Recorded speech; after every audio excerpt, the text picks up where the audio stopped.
Welcome to Sleepy Stories, the place where stories aren't meant to be finished. I'm Arthur, and tonight I'll be reading you a relaxing, sleepy story written by Pumby. We're going to wander through a midnight garden where time moves slowly and every breath draws you deeper into tranquility. Let your shoulders drop. Allow your jaw to soften. There's nowhere you need to be except right here, drifting through this gentle tale. The garden gate creaks open under the weight of your palm. It's an old sound, comforting somehow, like the settling of an ancient house finding its place for the night. Beyond the threshold, moonlight pulls on cobblestone paths, turning everything silver. You step forward, and the gate closes behind you with a whisper rather than a bang. This garden exists in that peculiar hour when night is deepest, not the early darkness of evening, nor the pale promise of dawn. This is the true middle of night, when the world holds its breath between one day and the next.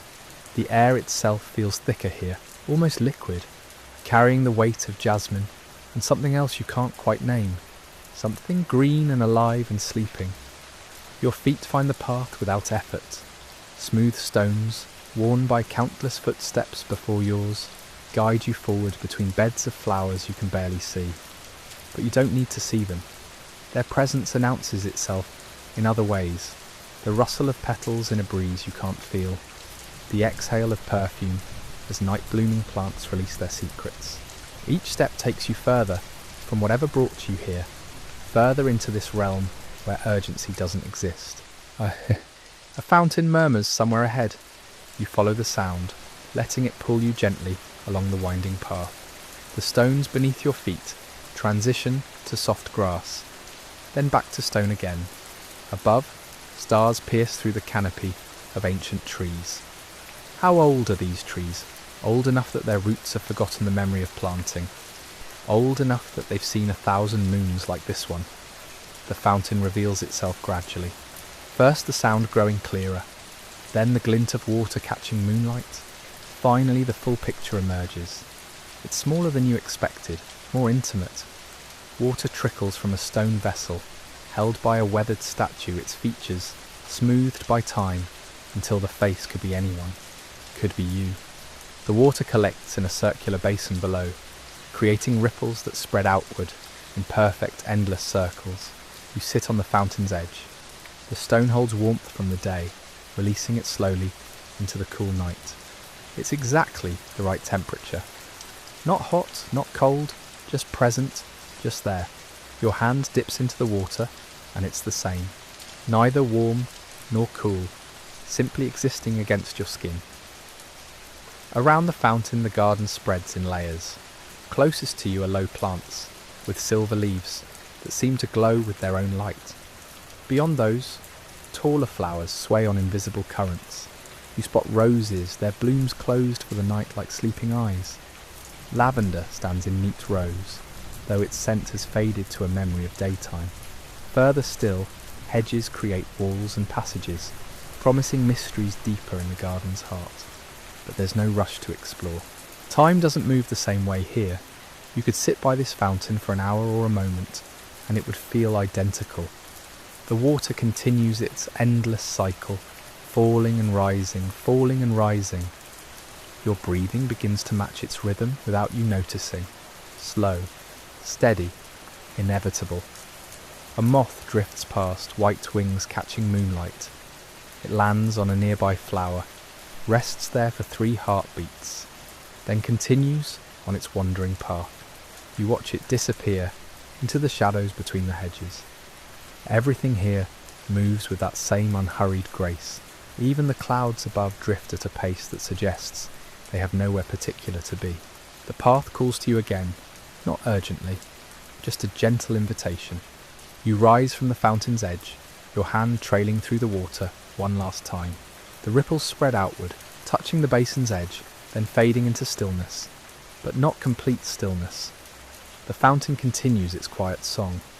You choose a direction without choosing. Your feet simply begin moving, following one of several paths that branch away from the fountain. This one leads between 2 tall hedges, creating a corridor of green darkness. But it's not a threatening darkness. It's the darkness of closed eyelids. Safe, contained, temporary. The hedge corridor opens into a small clearing. Here, night-blooming flowers have opened their faces to the moon. White petals, luminous in the darkness. Their fragrance is subtle, not overwhelming, just enough to remind you that beauty doesn't need to shout. It can whisper, it can wait to be discovered. In the centre of this clearing stands a bench, wrought iron, painted white, with a curved back and armrests that end in gentle spirals. Moss grows in the crevices where the metal meets itself. You sit, and the bench holds you like it's been waiting, like it was placed here specifically for this moment. From this vantage point, you can see how the garden continues in every direction, paths diverging and reconnecting, archways covered in climbing vines. The suggestion of a greenhouse in the distance, its glass panels reflecting fractured moonlight. There's so much more to explore, so many quiet corners waiting. But that's for later. For now, you simply sit. The bench supports your back. The night air fills your lungs. Somewhere in the garden, a nightbird calls once, twice, then falls silent. The sound hangs in the air like a question that doesn't need answering. Your eyelids grow heavy, not with exhaustion, but with contentment. This garden seems to exist specifically for this feeling, this perfect balance between awareness and dreams. You're still here, still present, but the edges are softening. Welcome to Sleepy Stories, the place where stories aren't meant to be finished. I'm Arthur, and tonight I'll be reading you a relaxing, sleepy story written by Pumby. We're continuing our visit to a moonlit garden, a place where time moves differently, and every corner offers another invitation to rest. Let your breathing slow as we wander deeper into this peaceful sanctuary. The garden breathes around you, not metaphorically, actually breathes. You can feel it in the way the air moves between the hedges, drawn in and released in cycles so gradual, they're almost imperceptible. The leaves rustle with each exhale. The flowers nod with each inhale. You've become part of this rhythm without trying. Standing from the bench, you follow a path that curves around a bed of sleeping tulips. Their petals are closed tight, protecting their golden centres until sunrise. Something about their patience feels instructive. They know morning will come. There's no need to rush toward it. The path narrows here, forcing you to slow your steps. Rosemary bushes crowd both sides, releasing their sharp, clean scent as your sleeves brush against them. It cuts through the sweeter floral notes, grounding you, reminding you that you're walking on solid earth, even as everything else feels dreamlike. You emerge into a wider space. A rose garden spreads before you in geometric beds, each one outlined with low box hedges. The roses are old varieties, the kind that bloom once per season, and spend the rest of the year building strength for that single, perfect display. Now in moonlight, their colours are muted to shades of grey, but you can imagine them. Crimson, blush pink, butter yellow, cream white. A stone sundial stands at the garden's centre. Useless at night, of course. The moon casts no shadow precise enough for telling time, but that seems appropriate here. This isn't a place for measuring hours. The sundial's face is weathered smooth, its Roman numerals barely visible. How many summers has it witnessed? How many winter snows? You run your fingers along its edge. The stone is cool, but not cold, solid, real. It anchors you to this moment, even as your thoughts begin to drift like the clouds overhead. There's a sound. Faint, musical. Water again, but different from the fountain. This is livelier, though still quiet. Following it, you discover a narrow stream cutting through the garden.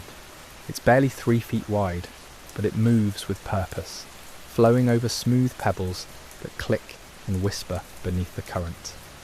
A small wooden bridge arches over the stream, just wide enough for one person.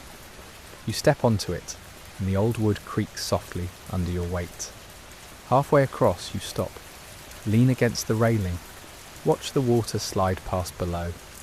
The stream catches fragments of moonlight and carries them downstream, transforming them into liquid silver. Each ripple fractures the light differently. Patterns form and dissolve and reform. You could watch this for hours. Maybe you do. Maybe only seconds pass. There's no way to tell, and no reason to care. Something small moves in the water. A fish, perhaps, or just a trick of light and shadow. The stream keeps its secrets, keeps moving. It's been flowing through this garden since before the roses were planted, probably. It'll flow long after they've been replaced with something else.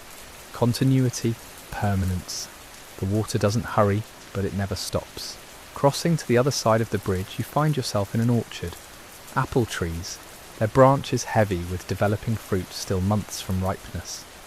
The apples are small now, hard and green, but they're patient too. Everything here understands waiting. Between the trees, long grass grows undisturbed. It brushes against your legs as you walk, leaving cool traces of dew. Your footsteps make no sound. The grass simply bends and springs back, erasing your passage. An old wooden ladder leans against one of the apple trees, left there by some gardener, who'll return in autumn when the fruit is ready. For now, it waits. You resist the urge to climb it. Not from fear of heights, but because climbing feels too energetic for this place, too purposeful. Instead, you settle beneath the tree, your back against its trunk. The bark is rough through your shirt, textured with age. This tree has stood here for decades, maybe longer. It's held countless apples, weathered countless storms. Right now, it holds you. Looking up through the branches, you see how they frame the sky. The leaves create a lace pattern against the darkness, and through the gaps, stars appear and disappear as branches sway. The moon hangs there too, patient and round, casting everything in shades of silver and shadow. Your eyelids drift closed, just for a moment, just to rest them. Behind them the garden continues. You can hear it, the stream flowing, the leaves rustling, something small moving through the undergrowth, going about its nocturnal business. When you open your eyes again, nothing has changed, or perhaps everything has, in ways too subtle to name. The moon has moved slightly, the shadows fall at different angles, but the orchard remains. The tree supports your back, the grass cushions you. You could sleep here. The thought arrives without concern, just an observation. People probably have slept here, under these branches, through countless peaceful nights. The tree wouldn't mind. It's been a witness to rest for as long as it stood, but not yet. There's more garden to discover, more quiet corners waiting. You rise slowly, brushing grass seeds from your clothes. The orchard releases you without complaint. Beyond the trees you spot something new, a glass house, its Victorian panels catching moonlight. The door stands slightly open. Welcome to Sleepy Stories, the place where stories aren't meant to be finished. I'm Arthur, and tonight I'll be reading you a relaxing, sleepy story written by Pumby. We're continuing our moonlit walk through an English country garden, where time moves differently, and every corner offers another quiet sanctuary. Let your breathing slow. Let your thoughts drift. There's nowhere else you need to be. The glass house beckons with gentle light, filtering through old panes, some clear, some frosted with age. You approach slowly, each step deliberate against the gravel path.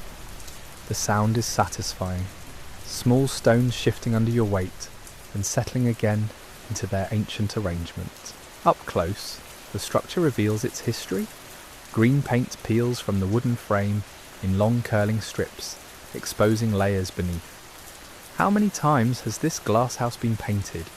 Each coat a different decade, perhaps. The door's brass handle feels cool against your palm, smooth from years of hands turning it, entering, tending whatever grows inside. You step through. Warmth surrounds you immediately. Not oppressive heat, but the gentle retained warmth of sun-soaked glass releasing its stored energy into night air. The temperature difference makes you aware of your skin, your boundaries, where you end and the world begins. The interior smells of earth and green growing things. Tomato plants climb strings toward the roof, their leaves releasing that sharp vegetable scent when you brush past.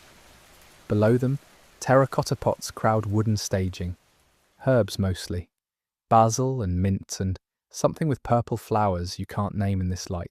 A watering can sits on the floor, half full. Someone was here recently. This afternoon maybe. They'll return tomorrow to finish their work. The garden keeps operating on its schedule, indifferent to your midnight wandering. You trail your fingers along the staging, wood worn smooth, slightly damp. At the far end, a small iron chair waits, painted white but rusting at the joints. It faces the glass wall, positioned to look out over what must be spectacular views in daylight. Now it offers only reflections.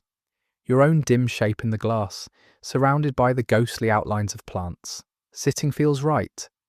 The chair is cold through your clothes but warms quickly. Outside, the garden spreads away into darkness. You can make out the shapes of things. The orchard you just left. Beyond it, what might be a vegetable patch, orderly rows of something low-growing. Further still, the dark mass of hedgerows marking the garden's boundaries. Something moves across the glass. Your reflection shifts, and you realise a moth has landed on the exterior pane. Large, dusty wings spread wide against the glass. It crawls upwards slowly, searching for something. Light, probably. The moon, perhaps. Or maybe just exploring, the way moths do. You watch it progress, inch by inch, wing width by wing width. It reaches the frame, considers its options, then launches back into darkness. Gone. The glass shows only your reflection again, slightly clearer now that your eyes have adjusted. Behind you, water drips. One of the taps on the irrigation system has a slow leak. Each drop falls into a saucer below, with a quiet, musical sound. Irregular timing, sometimes 3 seconds between drops, sometimes 7. You find yourself waiting for each one, not counting exactly, just acknowledging. There, and there, and there, the tomato smell intensifies. Maybe the warmth is releasing more scent from the leaves. Maybe you're just noticing it more fully. Either way, it fills the space now, green and alive. Summer captured in a scent. Greenhouses in afternoon sun. Childhood gardens, if you had them. If not, gardens you visited. Gardens you imagined. Through the glass roof, you spot a satellite crossing the sky. Steady movement, too purposeful for a star. It travels its predetermined path, oblivious to the garden below, the glass house, you. Going somewhere specific at impossible speeds. Up there, everything is rush and velocity and calculated trajectories. Down here, tomatoes grow at their own pace, and moths wander, and water drips when it feels like it. The juxtaposition should feel strange. Instead, it feels balanced, both things true simultaneously. Speed and stillness, the urgent and the patient. Your eyelids grow heavy. The chair isn't comfortable exactly, but it holds you, supports you. That's enough. You could drowse here, surrounded by growing things and glass and the smell of earth. But the garden has more to offer yet. Rising requires effort. Your body wants to stay, to sink deeper into rest. But there's a pull toward the door. Not urgent, just present. A gentle invitation to continue exploring. You leave the watering can where it sits. Close the door carefully behind you, making sure it latches. The gardener will find everything, as they left it, ready for tomorrow's work. Outside, the air feels cooler now, after the glasshouse warmth. Refreshing. It clears your head slightly, though your thoughts remain pleasantly fuzzy. You're aware of tiredness settling into your limbs, making everything feel heavier, slower. The gravel path splits ahead. One direction leads toward what looks like a walled garden, brick boundaries just visible in the moonlight. The other curves away towards something you can't quite see. A darker section. Trees, maybe, or high shrubs creating a corridor. You choose the darker path without thinking. Something about the enclosed feeling appeals, like being held, like moving through a space designed for solitude and quiet contemplation. The shrubs rise tall on either side. You think, though you're not certain. They form walls of dense green, shaped by years of careful cutting into smooth surfaces. The path between them is narrow. Your shoulders nearly brush both sides. Above, the sky reduces to a ribbon, stars visible only in that stripe of space. The moon disappears behind the foliage. Darkness deepens. Your footsteps echo slightly. The U absorbs sound but reflects just enough back to create presence. You're aware of moving forward, progressing, though toward what remains uncertain. Then the path opens. Welcome to Sleepy Stories, the place where stories aren't meant to be finished. I'm Arthur, and tonight I'll be reading you a relaxing, sleepy story written by Pumby. We continue our moonlit journey through a secret garden where time moves differently and every corner offers another invitation to rest. Let your body settle wherever you are. Release any tension in your shoulders, your jaw. Just listen and let the garden unfold into a circular space. A moon garden designed for exactly this light, this hour. Everything here chosen for how it appears after dark. Silver foliage catches what little illumination exists and amplifies it. Lamb's ear, its leaves fuzzy and pale. Dusty miller, nearly white in darkness. Artemisia spilling over path edges like captured moonbeams. The flowers are all light-coloured. Pale roses, their blooms fully open now in the cool night. White jasmine climbing a trellis, filling the air with sweetness. Nicotiana, its tubular flowers releasing fragrance that intensifies after sunset. This garden exists for nocturnal visitors, for moths instead of butterflies, for people who wander when they should be sleeping. For you, right now. At the centre sits a circular bench, wrapping around an old sundial. The irony isn't lost. A device for measuring sunshine, surrounded by plants that thrive in its absence. You settle onto the bench. The wood is smooth, weathered by seasons into something soft. Not uncomfortable. Just worn in the way old things become perfect through use. The sundial's face is bronze, greenish with age. Its gnomon casts no shadow now. Useless in darkness. Waiting patiently for dawn to give it purpose again. Around the moon garden's perimeter, tall grasses sway. Miscanthus, maybe. Their seed heads catch light, turning silvery gold. They move in waves, responding to air currents. You can't quite feel, from where you sit, hypnotic motion, back and forth, never still, never frantic. A cat appears, not the one from earlier. This one is grey, nearly blue in the moonlight. It moves along the path's edge with that particular feline grace, utterly unconcerned with your presence. It pauses near a clump of catmint, sniffs, then continues its patrol. Cats understand gardens at night, understand that these spaces transform when humans retreat, become wilder, more honest. The cat disappears into the Artemisia. You hear rustling, then nothing. Your breathing has slowed without you noticing. Deep inhales, longer exhales. The jasmine scent works its way into each breath, sweet but not cloying, clean. A night breeze picks up, gentle. It moves through the grasses, creating whispered sounds. Not quite rustling, softer than that, like silk being drawn across silk. The white flowers nod on their stems. The roses release more scent. Everything responds to this touch of mouve. Nung air, this reminder that the world continues its turning. You think about the gardener again, how they planted this space knowing most people would never see it at its best. Moon gardens require specific conditions. Clear nights, willingness to be outside when others are inside, patience to let your eyes adjust, to see what's actually there rather than what you expect. Most gardens are designed for afternoon garden parties, for lunch on the terrace, for children playing while adults talk. This one was designed for solitude, for contemplation, for moments exactly like this one. A hedge of lavender borders the far side. Even now, in late season, it holds fragrance. You can smell it when the breeze shifts direction. Mixing with jasmine, with roses, with the green scent of crushed herbs underfoot. Layered perfume, complex and ever-changing. Above, clouds drift across the moon. Thin ones barely visible. They soften the light further, diffusing it. Shadows lose their edges. Everything becomes suggestion rather than certainty. The garden blurs at its boundaries. You're not sure anymore where the moon garden ends and the rest of the space begins. Doesn't matter. You're held here, on this bench, in this circle of silver plants and pale flowers. Nothing requires your attention. Nothing demands response. Even the cat has vanished completely now, off on whatever mysterious errands cats conduct in darkness. Your head feels heavy, not unpleasantly, just full of the evening, the garden, the accumulation of all these quiet moments. You could sleep here. Part of you wants to simply let go, let your body rest against the bench. Let the garden continue around you while you drift. But something keeps you present.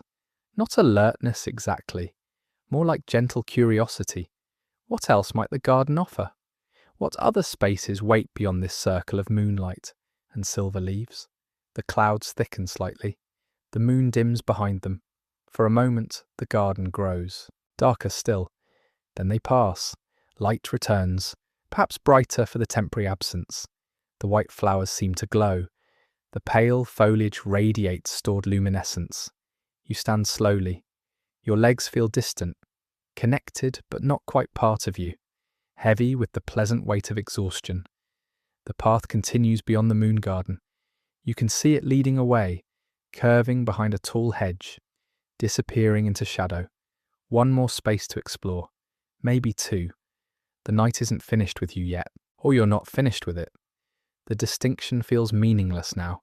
You're simply here, moving forward because forward exists, because the path invites, because something in you responds to that invitation, even as your body craves rest. The hedge looms tall as you approach. Beech perhaps, its leaves rustling with a sound like paper, like pages turning in some enormous book. You follow the path as it curves, as it takes you deeper into the garden's heart, into whatever waits there, patient in the darkness. Welcome to Sleepy Stories, the place where stories aren't meant to be finished. I'm Arthur, and tonight I'll be reading you a relaxing, sleepy story written by Pumby. We continue our evening walk through a moonlit garden in Provence, where silver plants glow softly and the air itself seems to carry the weight of sleep. Let your breathing slow. Let your body settle. The garden waits for us, patient and still. Beyond the beech hedge, the path opens into something unexpected. Not another formal garden bed, not more carefully arranged flowers. Instead, an orchard. Old fruit trees spreading wide branches overhead, their trunks thick with age, bark rough and deeply furrowed. Apple trees mostly, maybe some pear. Hard to tell in this light. Their leaves filter the moonlight into shifting patterns on the ground below. Dappled shadows that move when the breeze passes through. The grass here grows longer than in the formal gardens. It brushes against your ankles as you walk. Seed heads catch on your clothes. The path is barely visible now, just a slightly worn track through the meadow grass. Wildflowers dot the spaces between trees. You can't identify them in darkness, just pale shapes low to the ground.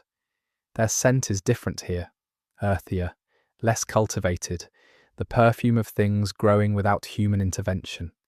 Chamomile perhaps, wild thyme. Clover crushed underfoot releases its green sweetness. An apple tree stands directly ahead. You reach it, place your palm against its trunk. The bark feels warm despite the hour, holding heat from the day. Rough texture pressing into your skin. Solid, ancient. This tree was here long before the formal gardens. Before someone decided to plant white flowers for moonlight viewing. It will be here long after. You circle around it slowly, your hand trailing along the trunk, feeling each ridge, each hollow where branches once grew. The tree has seen countless summers, countless harvests. How many people have stood here, exactly where you stand? Reached up to pick fruit from these same branches? The ground beneath is soft, years of fallen apples composting into soil, feeding the tree that fed them, endless cycle. You could lie here. The grass is thick enough, soft enough. The tree would shelter you, its branches spreading overhead like a roof. But you keep walking. Through the orchard, between the ancient trunks, each tree slightly different. This one leaning, that one split by lightning years ago, but still growing, still producing fruit. Signs of the gardener's care even here. Pruned branches, cleared space around each trunk, but lighter touch, less control, letting the trees be themselves. The orchard slopes gently downward. You follow the grade, grass growing longer still, almost knee-high in places. It whispers against itself. Dry sound, late summer sound. Beyond the last row of trees, you see stone. A wall, low, crumbling in places, covered with moss that looks black in moonlight. The wall marks a boundary, the edge of the garden proper. Beyond it, wild land, scrubland, native plants reclaiming space. But there's a gap, a place where stones have fallen, creating a natural gateway. You move toward it, drawn by the promise of something beyond. The wall is cool when you touch it. Ancient stone, limestone probably, local rock. Your fingers trace the moss, velvet texture, damp and soft. You step through the gap, into the wild space beyond. Here the moonlight feels different, unfiltered. The sky opens wider without the trees. You can see more stars, countless points of light. The air smells of wild herbs, rosemary growing in rocky soil. Lavender gone feral, stronger scents than their cultivated cousins. Sharp and clean. The ground is rougher, stones scattered everywhere. You walk carefully. No path now, just open land. A large boulder rises ahead, flat-topped, almost like furniture, like Suma. Yon placed it deliberately. You reach it, run your hand across its surface. Smooth, worn by weather, by time. You sit. The stone feels solid beneath you, grounding, eternal. From here you can see back toward the garden. The orchard trees' dark shapes. The formal gardens beyond barely visible. Just suggestions of structure against the night. But mostly you see sky, vast and deep and filled with light. The moon hangs lower now, moving toward the horizon. How long have you been walking? Hours perhaps, or minutes? Time feels irrelevant here. Just the moment. Just the stone beneath you, the air around you, the sky above. Your eyes grow heavy, finally, properly heavy. The kind of weight that pulls you down. That makes resistance seem pointless. You lie back on the stone. It should feel uncomfort. Table, too hard, too cold, but it doesn't. It feels exactly right. Supporting you, holding you. The sky fills your vision. Stars and moon and the deep blue-black of space beyond. Your breathing slows, matches rhythm with the breeze, with the rustle of wild herbs, with the distant whisper of orchard leaves. Everything connected, everything part of the same quiet pulse. The garden behind you, the wild land around you, the sky above, all one thing, all breathing together. Your eyes close, not fighting it anymore, just letting go. The stone holds you, the earth beneath it holds the stone. Everything held, everything safe. Sleep comes like moonlight, gradual, inevitable, soft. It moves across you the way moon moves across landscape, touching everything, changing everything, making the ordinary luminous. The last thought is of the garden, how it led you here, step by step, space by space, from formal beds to wild stone, from wakefulness to this edge of sleep. The moon sets, the stars turn. The night continues its ancient work, and you rest, finally, completely, held by stone and earth and the vast patience of darkness. The wild herbs release their scent into the cooling air, lavender and rosemary mixing with the green smell of stone and earth. Your breathing has become so slow now, so deep. Each exhale releases something you didn't know you were holding. Above, a shooting star traces across the sky. Brief, beautiful, gone before you can fully register it. But you saw it. Part of you knows you saw it, even as sleep pulls you deeper. The stone beneath you holds warmth still, your body heat adding to centuries of absorbed sunlight. You're part of the landscape now, no different from the herbs growing between rocks, from the moss on the garden wall. Just another living thing finding rest in this ancient place. Somewhere in the orchard, an owl calls, low and questioning. Another answers from further away. Their voices carry across the darkness, not breaking the silence, becoming part of it. Everything here has voice, the wind, the grass, the stones themselves, if you listen carefully enough, all singing the same slow song of night and earth and the turning of seasons.